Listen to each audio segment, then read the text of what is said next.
Hello and welcome to the live stream of Beyond the Code podcast by Notchup.com. I'm Maulik Sailor, founder and CEO of Notchup, an AI co-pilot for engineering managers to automate their people operations. Now, one of the key frustrations that I keep hearing from various engineering leaders is the gap between them and their HR or people upstream, right? Typically, I speak with mainly technical leaders like CTOs or VP or engineering managers, and I kind of understand the frustration they have. But today, I have an incredible guest with many, many years of experience in HR and talent ops generally, right? And with him, I'm looking forward to having an incredible discussions around what's happening in this space, what are the opportunities, and how AI could play a key pivotal role in this. So, without further delay, please welcome Levi Barbosa, who is a founder of Wesop. Levi brings almost 2 decades of experience in talent ops and HR across global companies like PepsiCo, Nubank, Microsoft, and many others. With experience ranging from recruitment, operations, HR systems and platforms, understanding data and analytics behind that, and overall people leadership. He got it all covered in his 20 years of glorious career, if I may say, right? Yeah, So, Levi's, first of all, thanks a lot for joining this podcast today, right? I hope I did the right justice in introducing you and your yeah, background. But you know what? Maybe I missed out something.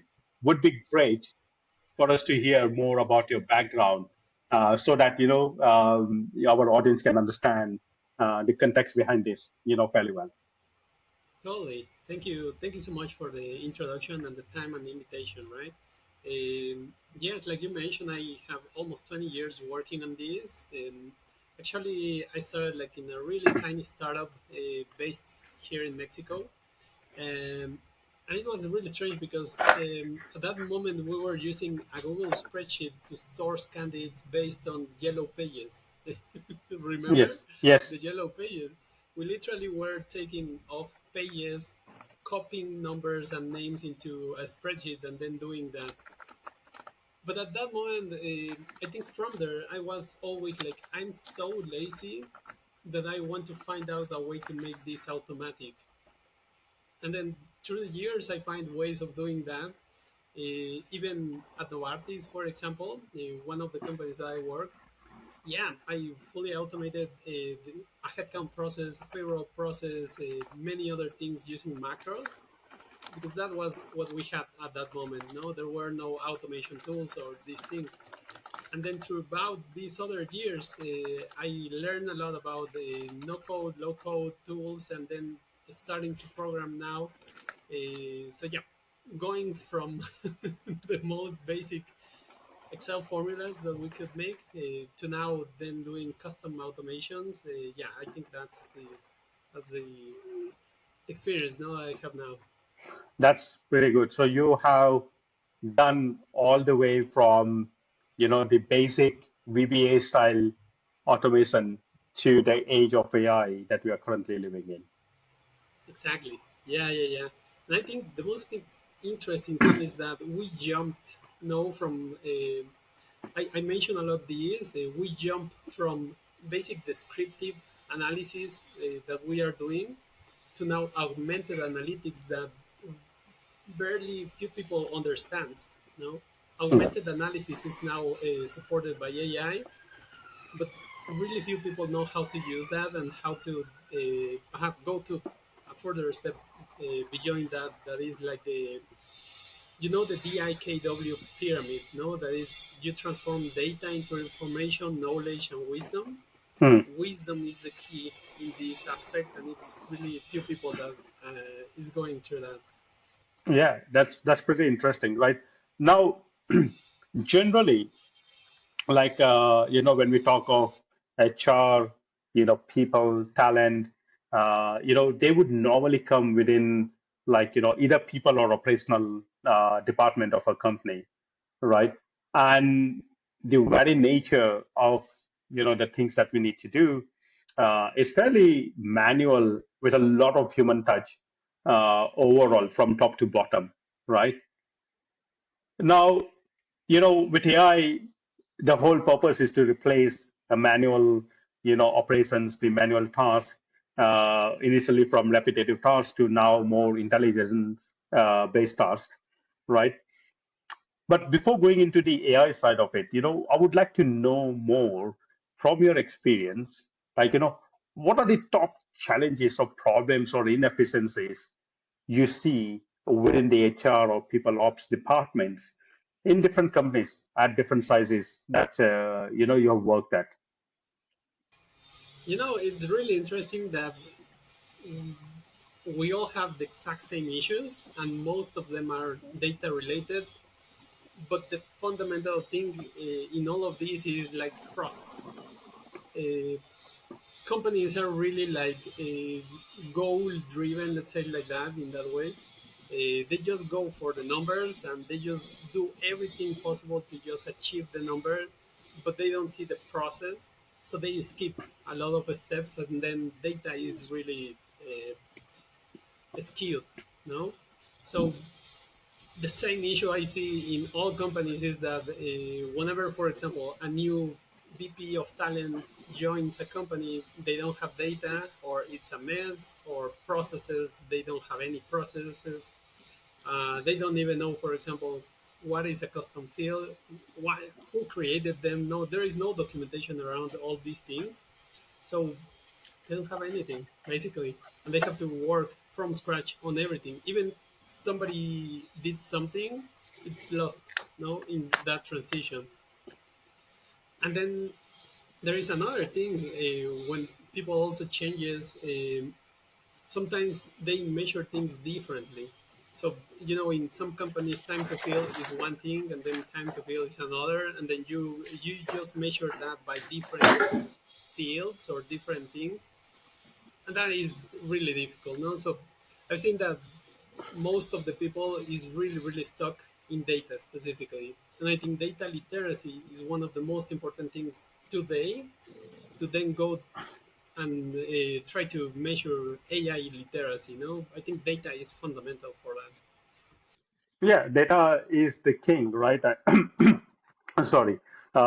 We, at least from last 15, 20 years, just as the social media exploded, data suddenly became the new currency, right?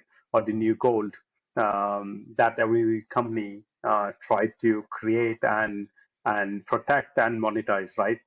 Um, but having said that, a lot of things within the people ops and the HR ops in general, could be fairly manual processes, right? Let's take for example, like recruitment could be a very good example of this, right? Recruitment over all these years, in my opinion, has largely remained the same, as in you have a speculative job, which is fairly static document. You have people applying with a CV, which is also fairly static document. Historically, somebody manual will be doing all the filtering. Then came the whole ATS who are filtering all the keywords, things like that, to eventually get to a state now where there are AI agents which are, auto applying to hundreds and thousands of jobs.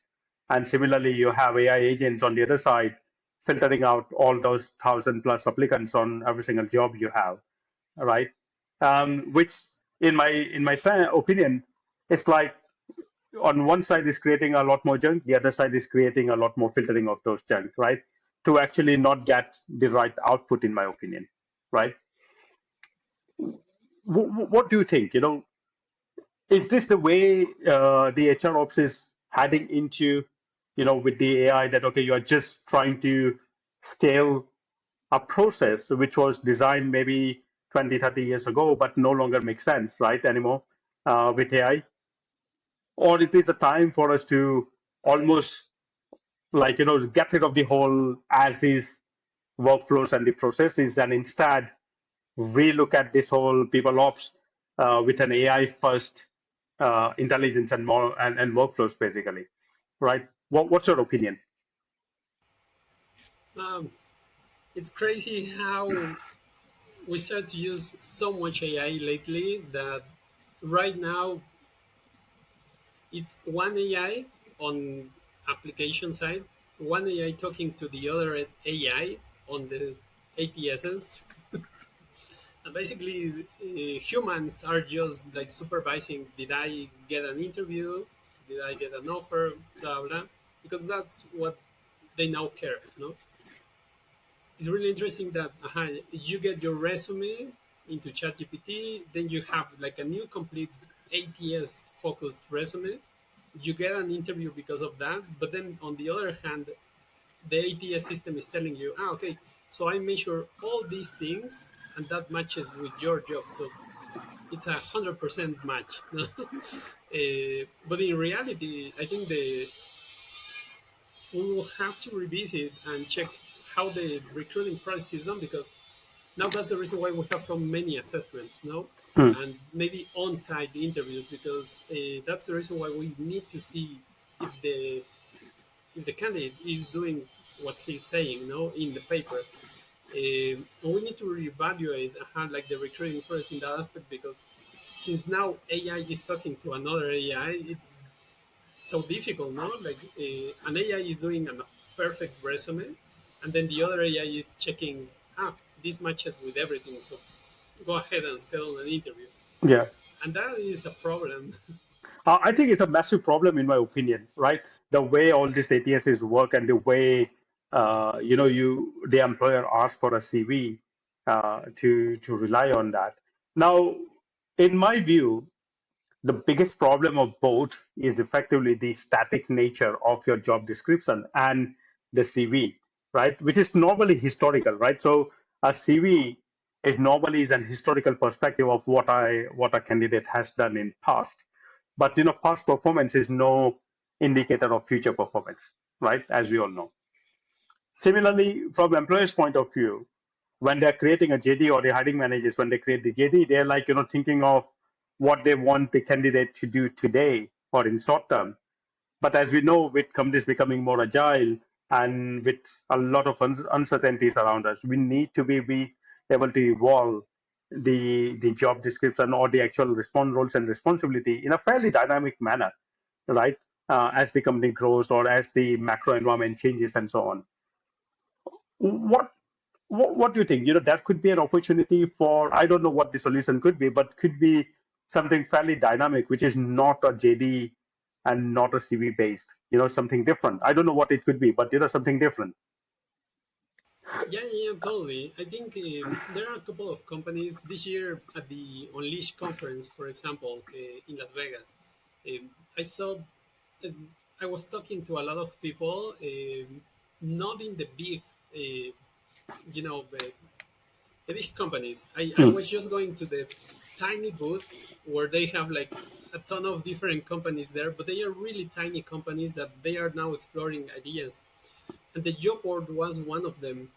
I met this person that they are really creative on this. They want to create like a job board like Instagram, mm, similar to this experience, but also make it playful.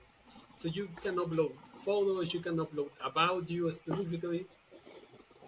Yeah, professional, but it's more like you play more with that, mm, and you are actually what they want to inspire you in that sense is be original, be you.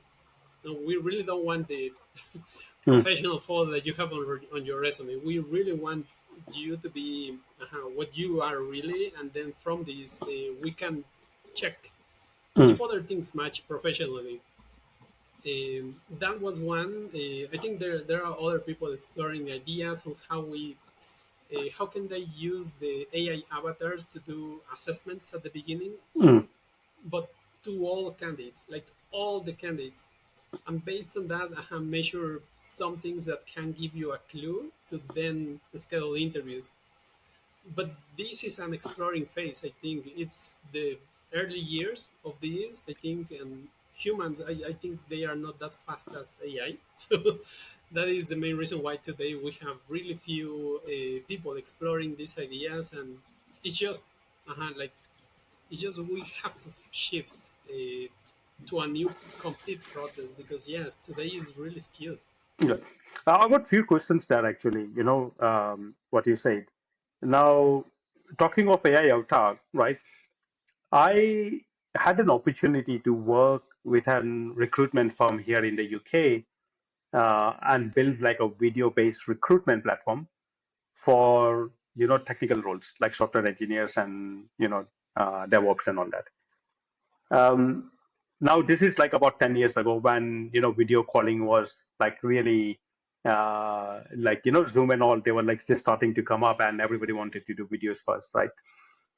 And the whole theory there that okay, you know what you can do instead of having this to and fro questions, you can just literally have a video Q&A. And I think there are a lot of other ATS also leverage that, where you can pre-record the questions and the answers and then evaluate that for the applicant.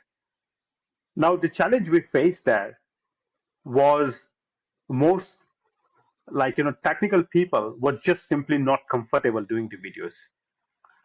When you talk to them in person or when you are having a live Zoom call, then they were very confident in how to answer that question and so forth. But recording that answers to pre questions filters, or sorry, pre filter questions, right? They were just simply not comfortable. So a lot of people will just simply not apply, even when they were like a really good fit for the job, right? They couldn't apply just because they don't feel comfortable recording themselves, right? Talking to themselves in a mirror in a way. So what do you think with with that?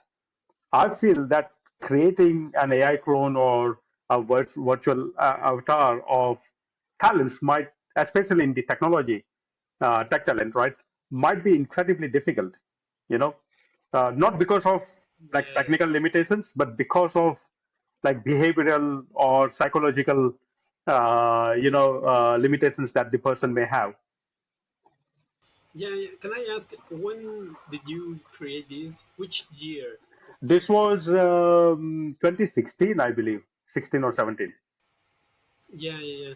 So I'm asking that because I saw something similar at Microsoft, 2016 to 18. I was working there, Mm, but then after at WeWork, we had the same thing with this system called HireView.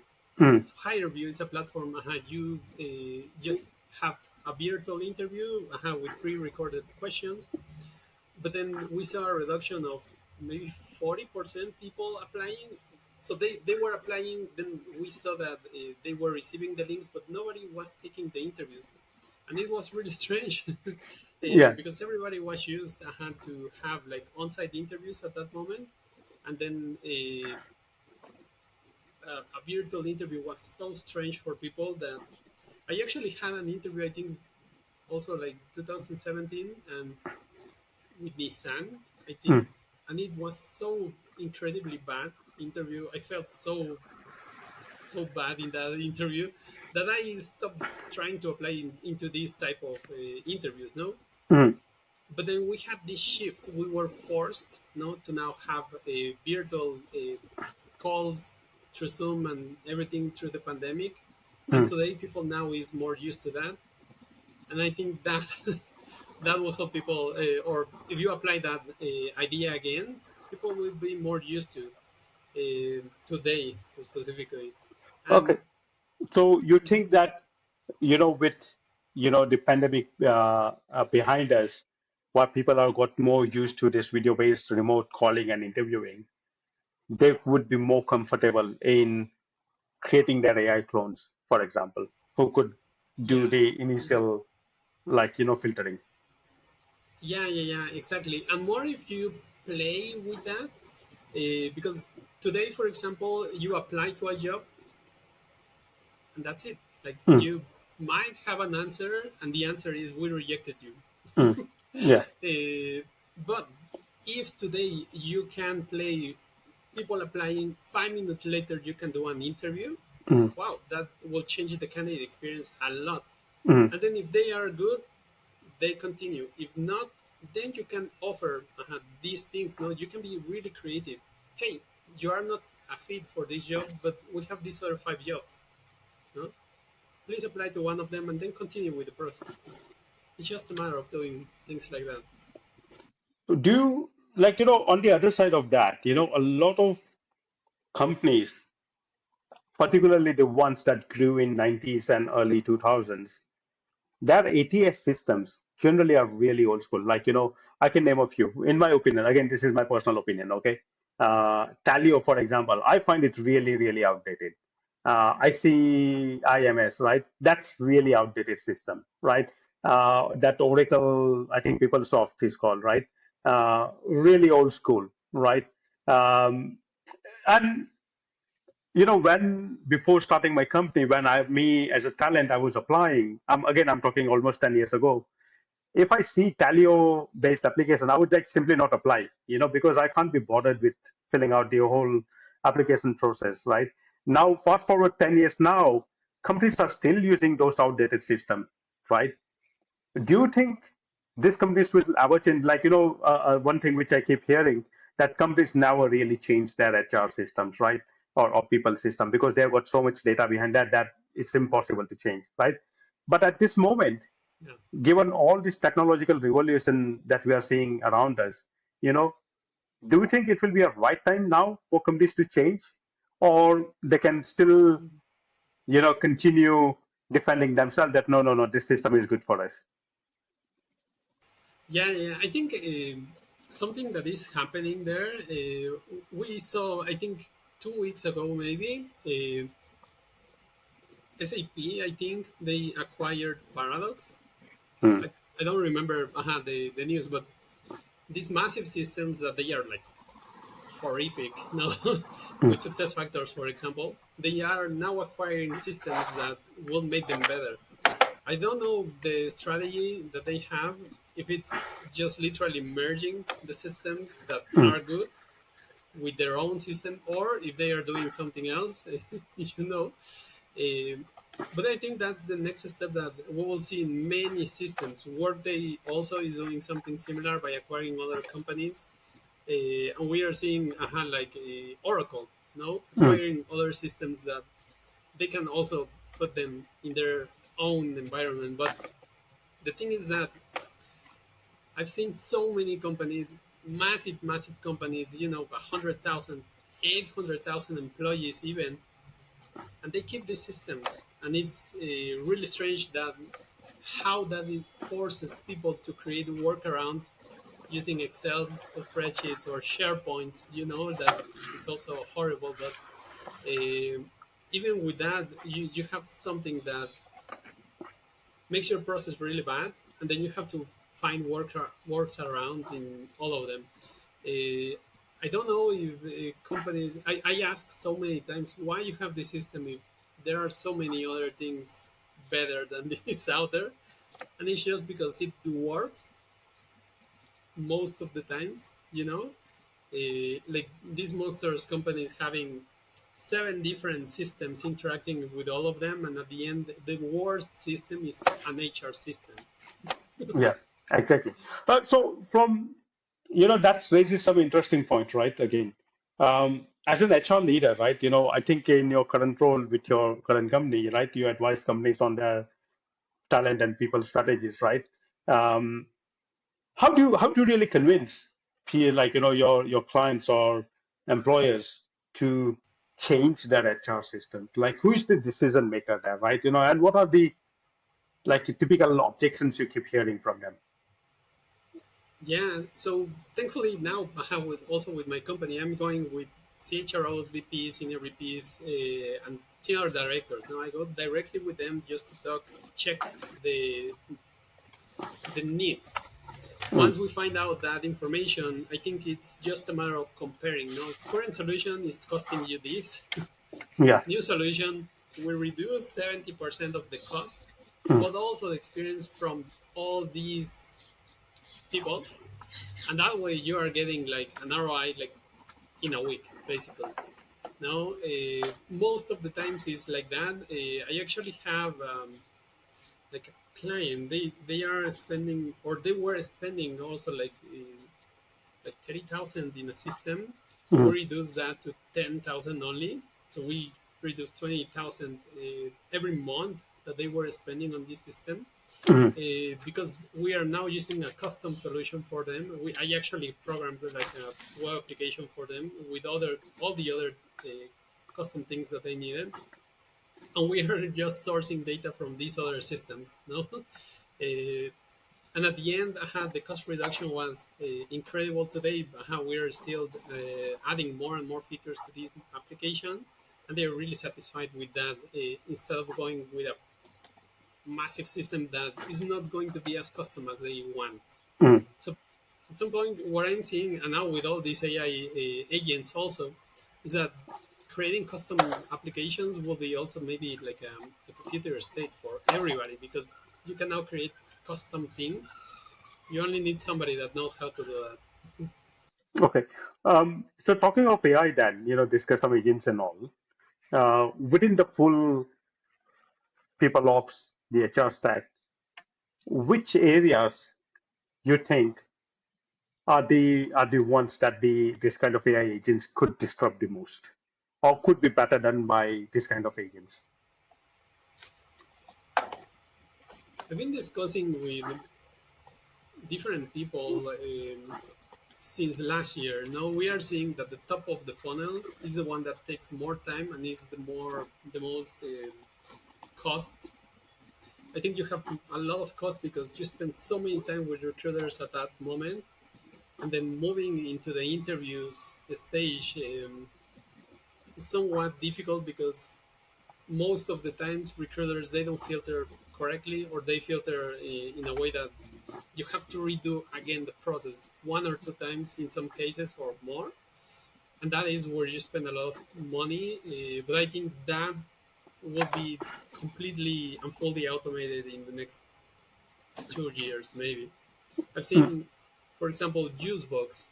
This company, they are doing so many crazy things in the top of the funnel, and they now have this agent that they are incredible. Like they are really accurate. They have, I know, this algorithm where you can see like, well, really good results. mm, But not only them, there are other companies now like Find Them, Gem, that are doing pretty similar tools.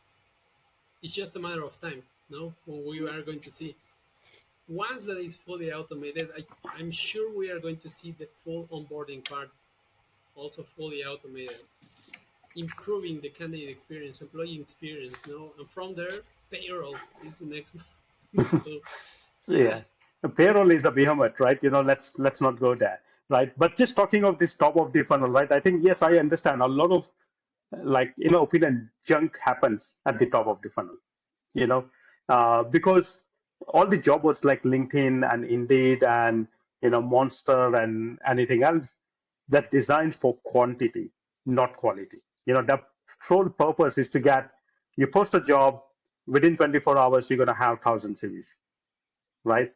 So it's all about how quickly can they deliver the most number of CVs as possible, right? Uh-huh. Yep. That creates, like, that in itself creates a big problem, for you to get directed. Then it comes to second level, which is like the filtering, where again AI filtering AI, right? So candidates are using AI to game the AI filtering on the other side. So is AI versus AI happening? Again, a big, in my opinion, an area where needs to be completely rethought. But then comes the middle of the funnel. So let's say you have your shortlisting done from HR point of view, that okay, here are the a few candidates who are most suitable for this particular job. Then comes the middle of the funnel where you are going back to the hiring manager, and now the hiring manager is like, okay, who are these people? What is their background, right? Do the hiring managers have all the context about these people, why they are shortlisted, what are the concern areas, what are the positives about each candidate, right? And things like that. And then the whole interview process, you need to have to and fro in setting up the interviews with the candidates. And then, the technical vetting that goes behind the scene. Again, vetting has a got big problem nowadays, that you can have a lot of technical tests, but on the other side, the candidates are using a lot of AI to answer that. They're gaming the whole thing, right? So again, does vetting make any sense in this world? The only option is to bring the candidates to the office and do an in-person evaluation, but that's not scalable, right? So you need to be absolutely sure about the people that you want to bring in, right? So it sounds really complicated and really like nightmare to be dealing with all this, right? The question for you, like given your incredible experience, right? What do you think? What could be done here? From hiring manager's point of view, from your talent acquisition manager's point of view. What could be done here so that the hiring manager is good, is happy with the outcome, the talent manager or HR manager is happy with the outcome, and at the same time, the candidates are also having a positive experience without really falling prey on either side on this whole AI, gaming. Yes, yes. You made me think a lot on this. Yeah, yeah. At some point, this has to change because this is like schools basically. Uh, we have like a process that has been done since what, like 200, 300 years, and never change, and people still uh, study the same way as we did 200 years ago. Yeah. And the recruiting process, we have almost like 30, 40 years doing the exact same process. No, we have the top of the funnel, interviews, offer, onboarding. It's the exact same thing. And now with all these tools, we are just trying to accommodate everything into that, or fit everything into that process exactly the same as it is, and trying to also like find works around. No, Yeah. I think the process must be considered like in different points of views, because yes, it's not scalable. We are now going to need more people. I think this morning I was reading this article. No, when we see that people was saying, "Hey, the software engineers, it's going to decline as we progress with AI, and it's not like it's doubling, and it's Hmm. going like beyond that, and people is actually hiring more and more and more AI engineers now, and now people is now studying a lot for being AI engineers, and then so we are shifting into this, and we are going to need more people that can maintain all these things. So at that moment, like, what are we going to do? Continue interviewing them one by one, individually, and then doing debriefs, because that is the next step. Now you interview 5 people, then you do a debrief with everybody that interviewed them. So it's also like time, no? Exactly. Should be. Mhm. And I'm thinking, sorry, just to finish this, I'm thinking, find them humanly. These companies, they are using not the exact same way as everybody. They are using these data points of the candidate profile. That is the skills, or they name differently, but they are using something different to source people more effectively. But then at the end of the process, that should be used also against the decision. No, because you can use all these data points to then take the decision and then say, hey, also my intuition is telling me this, and then just take the decision. But it's something that should be rethink. Yeah. Yeah. You know what? Once you were talking all that, a thought came to my mind. Generally, when you are making that, purchase decision, whether you want to continue with your existing system or purchase new tools, and the new tools ideally should be, have a better ROI and a lower cost. Um, but, one of the costs that often people don't consider is the indirect cost, right?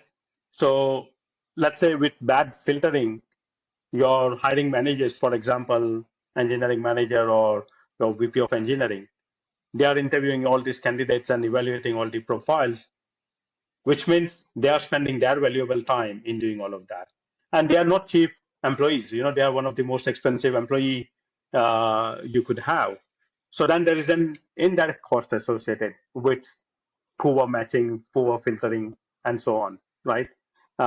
Secondly, let's say if you end up hiring talent which are not really ideal, or they look ideal for you for your right now requirement, but in 6 months' time, they may not be as relevant as your roadmap changed or priorities changed, right?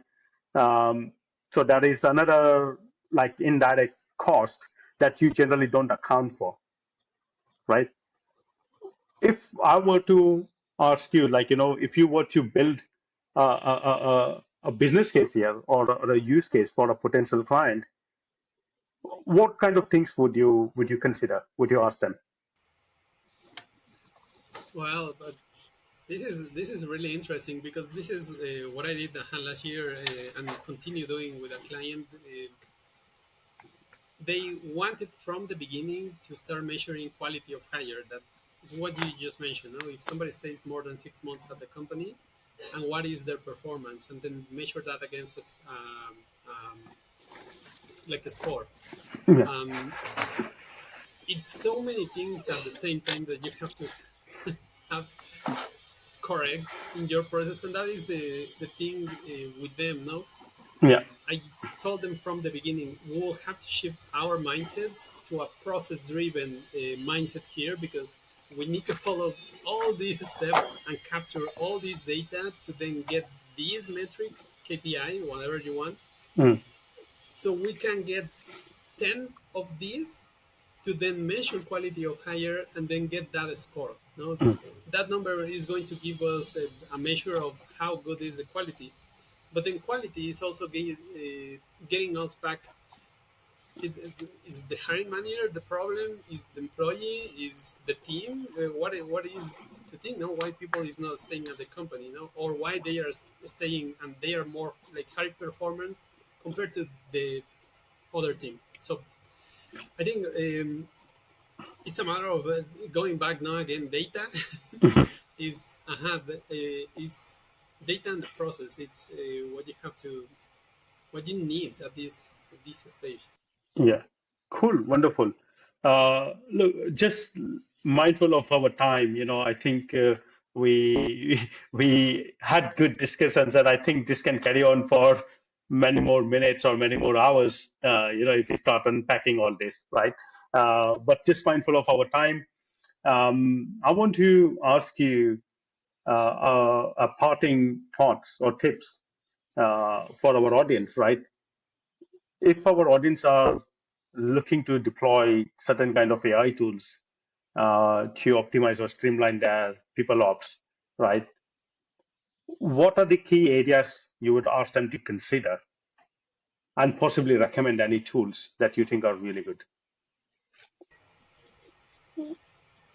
So I think the first thing is to define goals. No, I've seen these a lot, and people is just like, I want to measure quality of hire because it's what my CEO is asking. Because the CEO heard that in a dinner, and then everybody wants quality of hire. But I think it's just trying to create a roadmap of all the goals that you need to achieve like the most high level goal, and from there start working on your data mainly. No, Mm, that's the key thing right now, your processes, because if you don't capture data the way you need, it's going to be a mess. No, and you are going to have really skewed results. I've seen people that have like 20 days of time to fill when it's actually 120 days. No, because they are capturing data incorrectly, or they are the input in the system is not correct. um, Once you get into those goals, I think it's just achieve at least the first three, five, to then measure something that is global for them, and then continue with the others. No, mm, and for the systems specifically, you really need to understand what is the thing that you want to achieve with a system.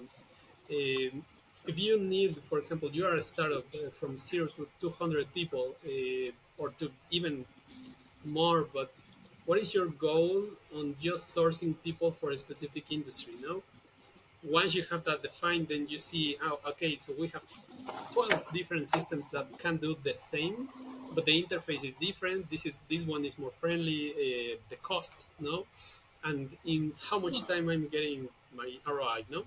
mm, Uh, those are the things that I would recommend, and just evaluate as much vendors as possible. I think take a couple of hours on Fridays and just schedule calls to learn more, to hear more, to understand their algorithms. That is something that is really important. Some people is saying that they have AI when it's literally automating steps in the Mm, process. AI is not involved, or the types of AI that they have. No, so they have generative AI, but they don't have machine learning, or they have machine learning, or what other types of AI they integrate. So it's really important to also see that and understand. That's the reason, no, we have all the data literacy, but AI literacy also is so important in that aspect. great, great. Thanks a lot, Levi. Now, it has been a wonderful talk with you today, right? And I think your experience really speak for itself, right? Giving these insights for our audience. But unfortunately, I think we are coming up to our time, and I think I need to wrap up our session today, right? So, Yeah. thanks a lot, Levi. That was some wonderful insights. And I hope the audience that is listening in will consider the key things that you have said. Of course, we'll produce the summary and also post in the video in the description section so that you can read through it. But let me thank you for your time today and for your insights. And joining us for this wonderful discussion today. Thanks a lot, Levi.